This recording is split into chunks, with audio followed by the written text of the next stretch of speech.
Hi, I'm Jesus Fernandez. I'm a youth representative for the Partnership of Male Youth.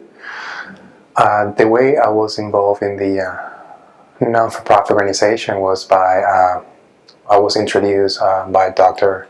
David Bell, who is my primary physician. In 2011, I was suffering from throat infections. It was very, very difficult for me to find a primary care physician because I did not have a healthcare plan, insurance.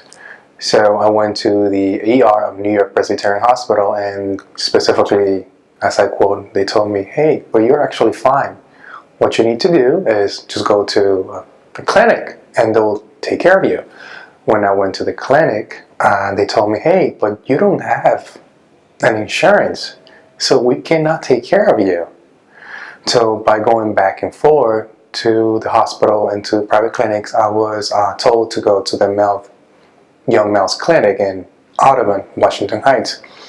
There I met Dr. Bell, very, very outgoing person, very great personality. I met him, and of course I told him my story.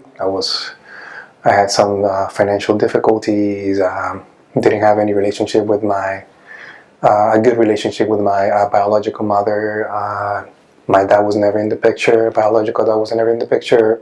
Therefore, we just became friends, and then I told him, "Hey, you look like a person I should look up to you. Do you mind if you are my mentor?" And he told me, "Yeah, I mean, why?" It's like, "Well, I want to become a doctor too. That was my dream since I was a little kid, and I have to go through the process, but I have no idea how to go through them."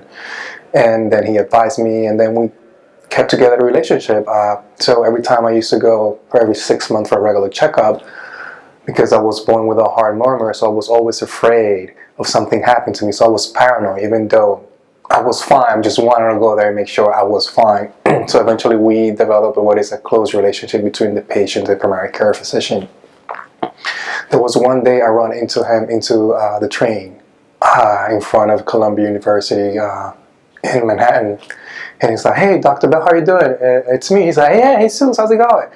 And then I had the courage to ask him for if I could just shadow him, to give me an opportunity for shadow, because since I work full-time and I was going to school full-time, I thought he was the appropriate person to be flexible for me to go and shadow him at least 2 hours a week or 3 hours a week.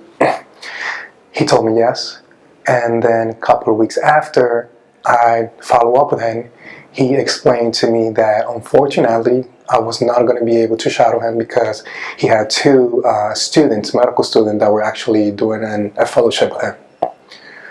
I was like, "It's okay," but then he said, "I have something better for you." And then that's when I went to his office. He explained to me about the PFMY, what it is, that he was going to introduce my name to the board meeting to see if I could be part one way or the other of PFMY. That was 3.5 years ago, and actually 4 years ago, because we needed to wait a few months for the board meeting, and it's been great since then. Why I'm still here, why I'm devoted to PFMY is because, one, all my life, since Dominican Republic, since I came to the US, I have never, or in the environment I was, experienced some type of welcoming environment into something that I'm willing to devote my life. Since I was in Dominican Republic, I wanted to be a doctor, and I actually had a half scholarship at one of the best schools, a medical school, but I always wanted to learn English, so I just decided to come here and stay. And since then, even though their life was good for me, and I always thought that there was something more out there, and that's why I'm here. And the fact that I never saw, or I never experienced or felt such an organization trying to do so good for the environment and the community for young males,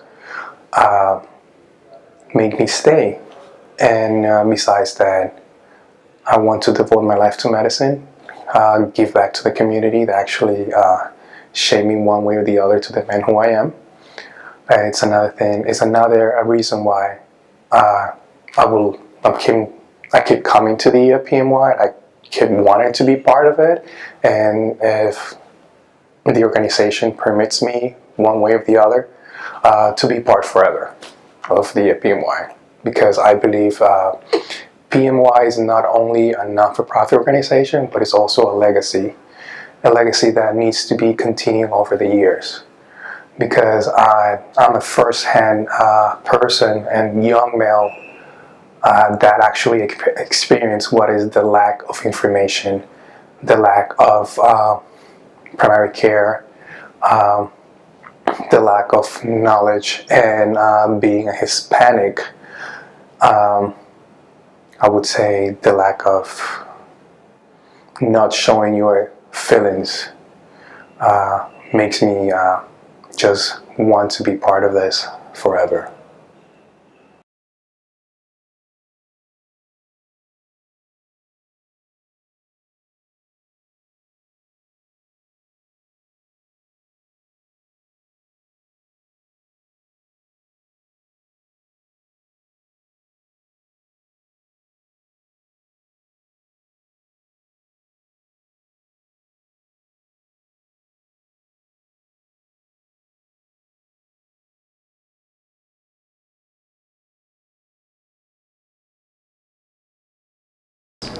So this is actually personal for me. You know, I was a sick kid growing up, so I was diagnosed with cancer at like 13, and ever since then there have been a lot of you know, doctor's appointments and things like that. A lot of different questions and concerns about your health and worries. So you know, throughout that process, you learn to kind of ignore some things, but also you know, really be aware of other things. And you know, you have good experience with some doctors and not so good with others. But for me, it's always been about you know, having someone, building good relationships with someone who really cares. And you know, with Dr. Bell, I think it all started with him. Pretty much a broke college student at some point. I didn't have any insurance, so a friend of mine, you know, I thought it would be good. I think I was trying out for the baseball team and I needed a physical, so I didn't have anywhere else to go, and I went to him, and you know, we kicked it off right away. He was just, you know, he was great from the start, and you know, it helps that he was, you know, as charismatic and cool and hip and relative, and you know, and he looked like me, and he you know, and it was easy to relate with him. So for me, it was just a no-brainer, you know, and he got me involved, and it was a perfect fit. Yeah.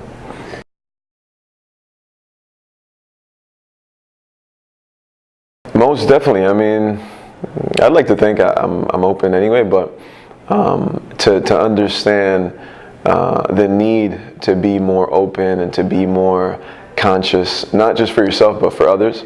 You know, you have friends and family. You think about your cousins, your brothers, your sisters. Well, you know, everyone, and I think it's super important. I mean, for me, there was a specific incident that I remember when I was first diagnosed. It was actually the second time seeing the doctor. So the first time I had seen him, I found a lump on the side of my neck, and you know, it didn't hurt or anything. So I went to a doctor, and he said basically, you know, he just basically did a quick physical and thought that, you know, by just doing that, he thought I would live 100 years, and you know, he made me feel comfortable, and you know, and I left it at that. A couple months later, you know, the tumor grows, and you know, the worries grow, and so you go and you find out. I found out it was actually cancer. So for me, I've had some trust issues with doctors and in that area, but you know, it's very important for people to understand that that you need to talk about these things, and to get validation from you know, your doctor is just super important. It can save your life, you know.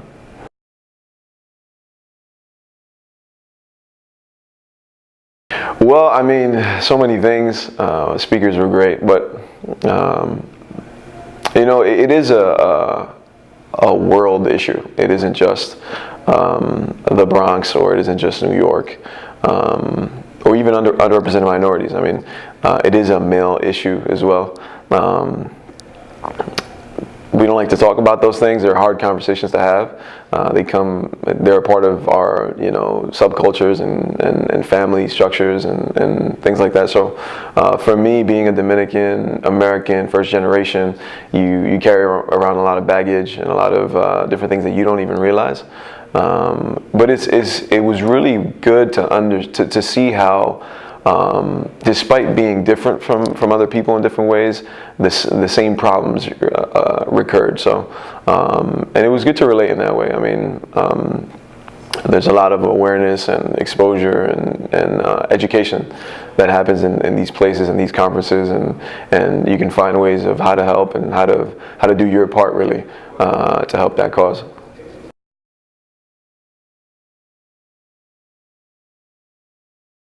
No, I thought it was great. I mean, I'd like to stay involved. I'm in the process actually of getting into medical school. So, to hear Dr. Bell talk, to hear Dr. Kenneth Ginsberg talk, to hear other people as well, it's definitely becoming an option. Even for me, to see yourself in those shoes, maybe down the line, to become a leader, to become the advocate, the activist, not just the doctor, right? They fill more than one role, and that I think is just super cool. I haven't seen it anywhere else really. They're like psychologists, therapists, activists, and doctors, and all at the same time. So to me, I think that's just super cool, and I can definitely see that in my future. Yeah.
I was actually interested in coming to this conference because I was invited by Jesus Fernandez, who I met in undergrad with Abel, and they basically kind of gave me the backdrop of the background of the whole initiative and why it's important to raise awareness for men's health, and it kind of made me reflect of my own challenges in my life, not receiving the proper, I guess, resources at times that I needed, and I guess it kind of answered certain questions that I had that I didn't even know I had before.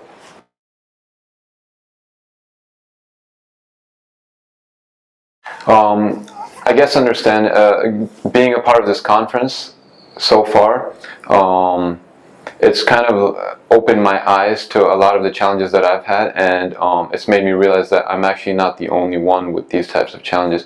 I hear a lot of these stories, and a lot of the speakers, the doctors, the professors, them giving their narrative of the communities and challenges that they've seen young men like myself face, and it kind of allowed me to identify that I'm actually not the only one, and certain things that didn't make sense before actually make more sense now.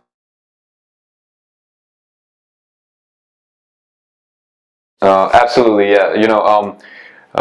Being raised in my family, I guess my father always expected me to sort of grow up early and to kind of toughen up, and because of that, I guess, conditioning, even though he didn't mean for it to in a wrong way, it sort of made it difficult, I guess, to open up to other people. And even today I kind of face a challenge opening up to people when I don't know them as closely, but the past couple of days have made me realize the importance of actually I guess, breaking down that wall, because there may be a lot more in common between me and other young men like myself in some of these issues that I face, or parallel issues.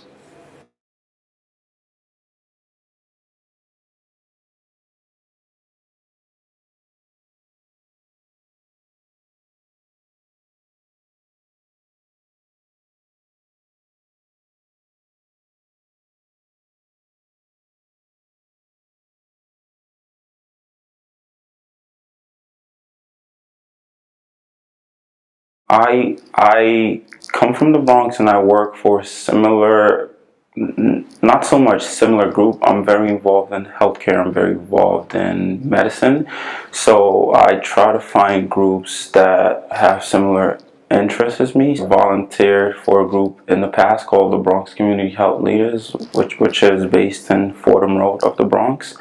And we have many aspects to our group where we try to reach the community in many ways. We try to reach the children using yoga. We try to reach the parents or different people who face different health outcomes using a weight loss program. We have a gardening aspect of this program also, and this is where I met Jesus, Abel, and the rest of the guys who introduced me to this program here. They told me this would be a good place for me to meet other people like me who are going into the same field as me.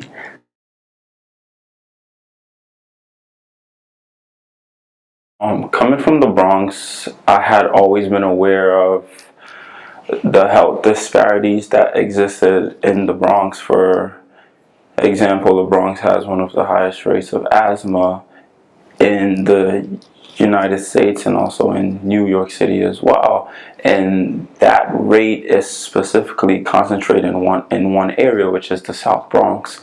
And the area of Fordham Road in the Bronx is sort of like our downtown regions, where we have people from different aspects of the Bronx coming together. And that area too, very similar to the South Bronx, has a huge health disparity. And me, as someone who's very intrigued by the field of medicine, and I've been looking to get into medicine, I've always looked to do more for my community and to be able to go back to the Bronx and actually see a difference from what I had when I was growing up.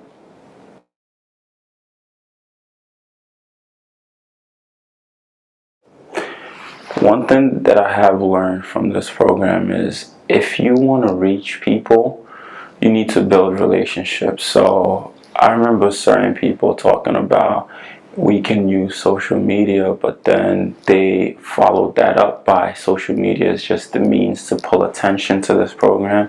We need to build relationships with these communities, and in order to reach these communities, we need to sort of have a communication with the leaders that are involved in these communities and build a partnership, not so much as us going in and just sort of usurping and doing whatever we want. It needs to be a partnership, and also in terms of coming back to also the competition that might exist between similar groups also trying to do similar work. You also need to build this same relationship and partnership with those groups as well. Otherwise, you just be hindering both groups.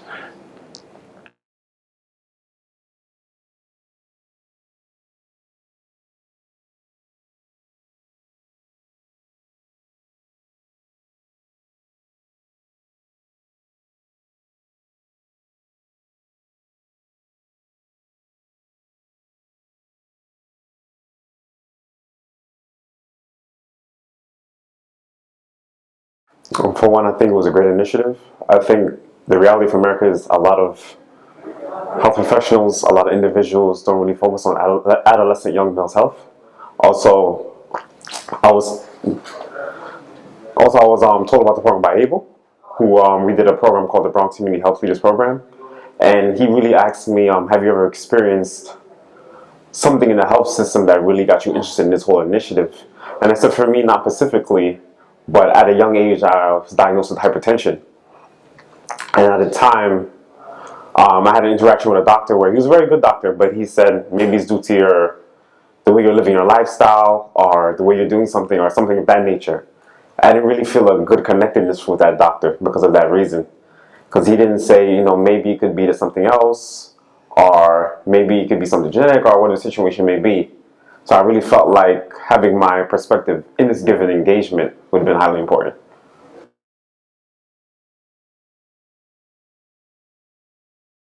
Yes, with the next doctor I got, who said there's just one given instance where, essentially, the guidelines to diagnose somebody with hypertension, you have to have three tests, right? I only had one with a positive result. And he said, your case is not hypertension, maybe something's out this wrong. And we conducted more tests, but nothing ended up being wrong. It was just this given situation. But he really took the time to sit down with me, really get to know me, really engage with me, and really come down to a conclusion. Instead of the original doctor who just came in an assumption, just like that.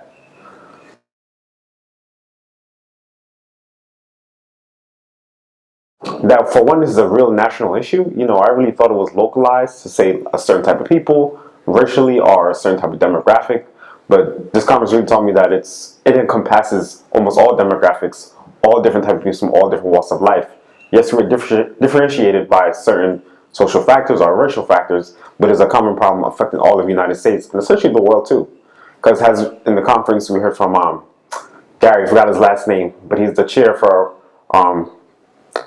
the organization in Brazil. And he said even in Brazil this is a common issue among the males.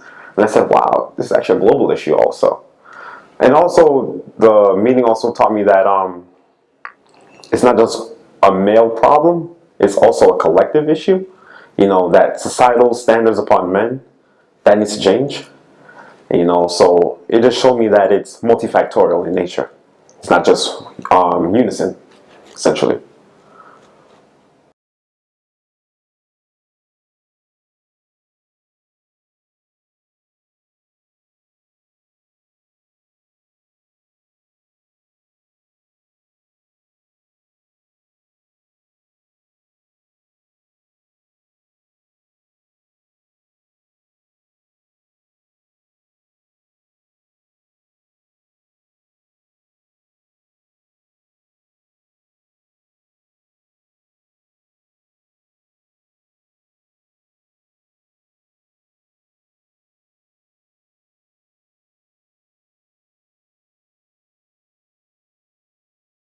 Yeah, so I ended up here because of one of my friends approached to me. He was telling me that he's part of this amazing organization, and I was telling all my experience that I have when I was adolescent, and he liked it, and he was like, "Why you don't come show your experience, special experience with the people that are coming to the conference?" He thought it's gonna be a great idea, for the people to know my story, and also for make connections and all the things that has to do with that.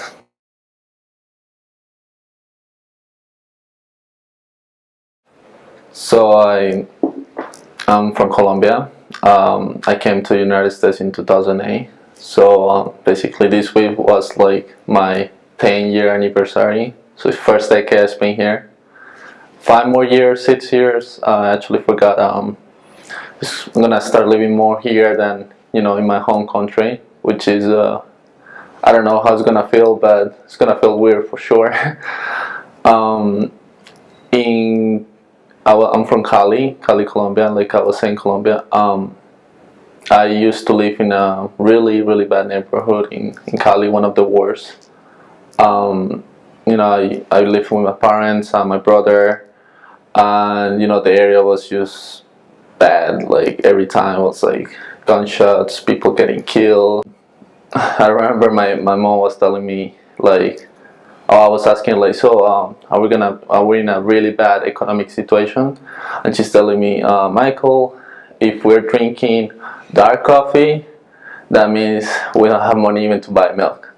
So some couple of times during the months, I start seeing like black coffee drinking. So I'm like, okay, that I know we're in a bad situation now.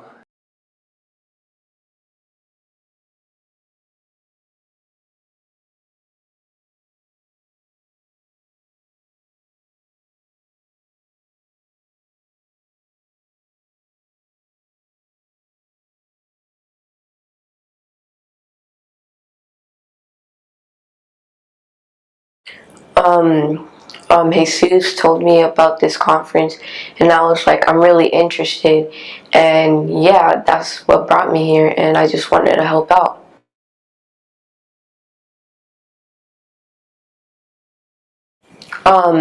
Just like it's in Washington D.C., and also like it would be pretty cool to help out people, like doing activities and stuff like that. It's pretty cool.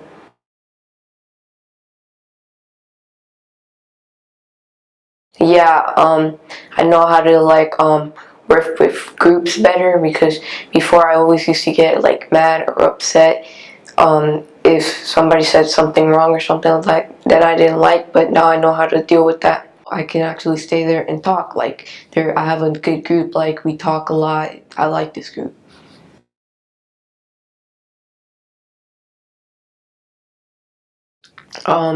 Just caring about your health. Um, it's just telling about. It's just talking about. You should be safe on what are you doing, stuff like that.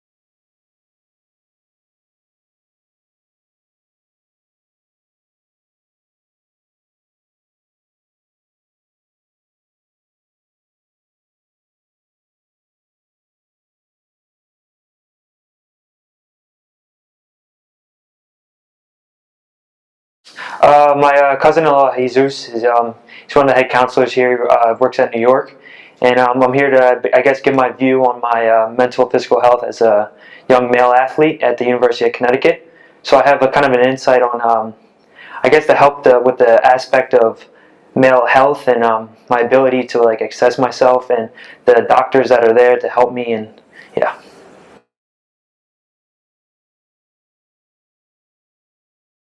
Well, it's really like invasive there. Like, you go in there one day with like a little injury, a little cough, this and that. They check you out right on the spot. They'll call the doctor there, and you kind of get like this whole entire process. And they'll keep checking out for you like an entire week.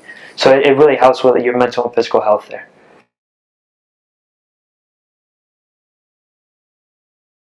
I guess to see like the main problem and why men's health is so critically lower than women's health is why. Wanted to see like the backbone story to, I guess, ways to help it, and like give like my feedback and help with you guys to create like a little campaign to help with young men adolescent health.